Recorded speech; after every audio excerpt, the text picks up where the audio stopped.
আজ তোমরা যমুনার ঘাটে এসেছি তাই না সখী? জানিস প্রতিদিন তো এই যমুনার ঘাটে এসে স্নান করিস না, কিন্তু আমরা আজকে রাধে স্নানের নিয়মটা একটু আলাদা করবো।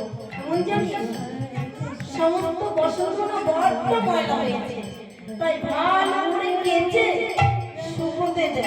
এই ললিতা সখী শোন শোন, আমরা তো নিত্য নিত্য যমুনায় এসে স্নান করি, আজকে না স্নানের নিয়মটা একটু পরিবর্তন করবো। তুইও বলছিস? কি করবো জানিস? গত বেশিতে আমরা কাপ্তানি মতো করেছি, কাপ্তানি মতো করে আমাদের বসনগুলো ময়লা হয়ে গেছে। আর আমরা বসন খুলে এই যমুনার মাটি দিয়ে ভালো করে বসন গেছে শুকোতে দিয়ে উলঙ্গ হয়ে স্নান করবো।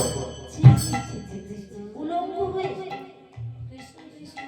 আরে না না, তার আগে একবার ভালো করে খুঁজে দেখে নেবো কেউ আছে কি না। যদি কেউ থাকে তাহলে বসন খুলবো না, আর যদি কেউ না থাকে তাহলে বসন খুলতে দেরিও করবো। চল তাহলে ভালো করে দেখে আসি। হ্যাঁ, ঠিক আছে। হরে কৃষ্ণ কৃষ্ণ কৃষ্ণ কৃষ্ণ হরে হরে।